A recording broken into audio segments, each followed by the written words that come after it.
Trump is saying Indian economy is a dead economy. Yes, he's right.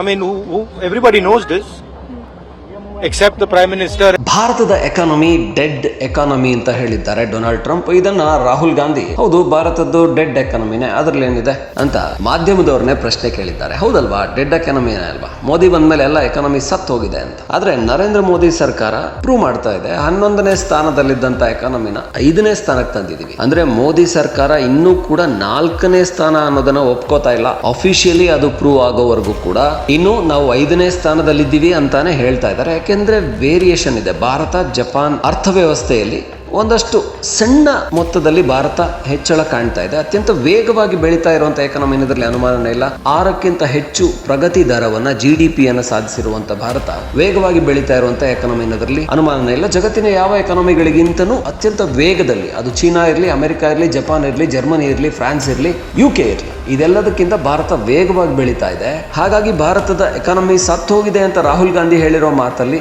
ಸತ್ವನೇ ಇಲ್ಲ. ಇನ್ನ ಶಶಿ ತರೂರ್ ಎಷ್ಟು sensible ಆಗಿ ಮಾತಾಡಿದ್ದಾರೆ ಅಂದ್ರೆ, ಸಂಸತ್ನಲ್ಲಿ ರಾಹುಲ್ ಗಾಂಧಿ ಇರುವ ಜಾಗದಲ್ಲಿ ಶಶಿ ತರೂರ್ ಇರಬೇಕಾಗಿತ್ತು, ವಿರೋಧ ಪಕ್ಷದ ನಾಯಕನ ಸ್ಥಾನದಲ್ಲಿ ಇರಬೇಕಾಗಿತ್ತು. ಯಾಕಂದ್ರೆ ಮಾತನ್ನ ಸೆನ್ಸಿಬಲ್ ಆಗಿ ಆಡ್ತಾರೆ. ಅದು ಆಪರೇಷನ್ ಸಿಂಧೂರ್ ಇರಲಿ ಅಥವಾ ಈ ಅಮೆರಿಕದ 25% ಟ್ಯಾರಿಫ್ ಇರಲಿ, ಇಲ್ಲಿ ಪ್ರಬುದ್ಧವಾಗಿ ಮಾತಾಡುವಂತವ್ರು ಬೇಕು, ಅರ್ಥಶಾಸ್ತ್ರದ ಜ್ಞಾನ ಇರಬೇಕು. ರಾಹುಲ್ ಗಾಂಧಿ ಭಾರತದ ಅರ್ಥವ್ಯವಸ್ಥೆನ ಅರ್ಥ ಮಾಡ್ಕೊಂಡಿದಾರೋ ಇಲ್ವೋ, ಭಾರತ ಎಷ್ಟು ರಫ್ತನ್ನ ಹೆಚ್ಚಿಸ್ತಾ ಇದೆ, ಎಲ್ಲ ರಫ್ತಿನಲ್ಲಿ ಭಾರತ ನಿಧಾನಕ್ಕೆ ಅಭಿವೃದ್ಧಿ ಕಾಣ್ತಾ ಇದೆ. ಜೊತೆಗೆ ಸರ್ವಿಸಸ್ ಅಲ್ಲಿ, ಗೂಡ್ಸ್ ಅಂಡ್ ಸರ್ವಿಸಸ್ ಎರಡರಲ್ಲಿ ಕೂಡ ಭಾರತ ತುಂಬಾ ವೇಗವಾಗಿ ಮುನ್ನುಗ್ತಾ ಇದೆ. ಭಾರತದಲ್ಲಿ ಈಗ 65 ಕೋಟಿಗಿಂತ ಹೆಚ್ಚು ಉದ್ಯೋಗಿಗಳಿದ್ದಾರೆ. ಇದು ಭಾರತದ ಅರ್ಥವ್ಯವಸ್ಥೆಯ ಬೆಳವಣಿಗೆಗೆ ಸಾಕ್ಷಿ. ಅದೇ 10 ವರ್ಷದ ಹಿಂದೆ 40 ಕೋಟಿಯಷ್ಟೇ ಉದ್ಯೋಗಿಗಳಿದ್ರು.